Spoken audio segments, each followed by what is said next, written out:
SNP, their screening and their importance. People can be grouped together based on the profile of the SNPs, because some individuals, they have a particular profile of the SNPs, while the other individual have a different profile of the individual. So the people, they can be grouped based on the profile of the SNPs which are present on their genomes. SNPs, they are found in coding region as well as in non-coding region. So if we see the frequency of the SNPs is approximately, there is one SNP in out of 1000 nucleotides or in out of 1000 bases. But at certain locations, there is a high frequency. It can be 1 out of 1 to 300 nucleotides.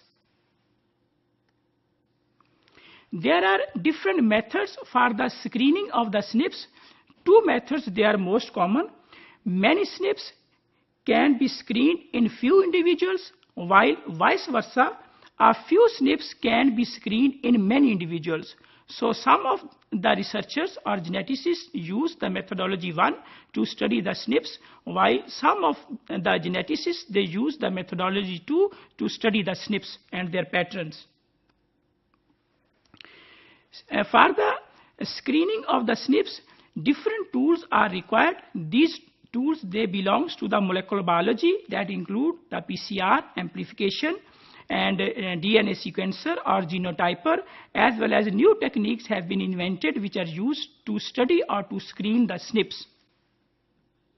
Here we can see that how SNPs are screened and what is the importance of the SNPs.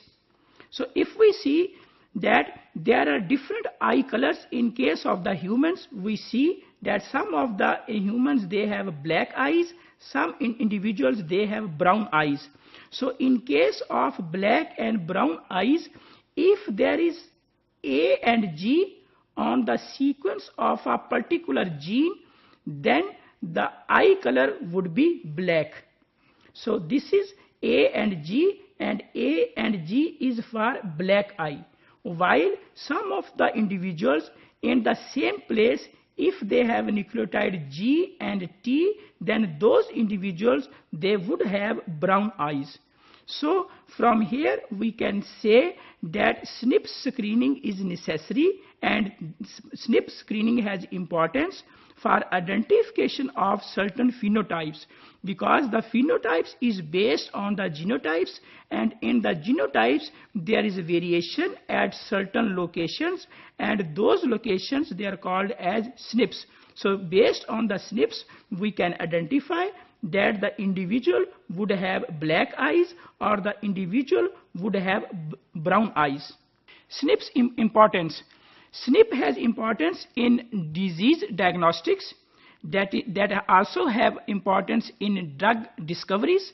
They also have importance in drug responses. Investigations of the migration patterns, and in case of medications and diagnostic of the individuals.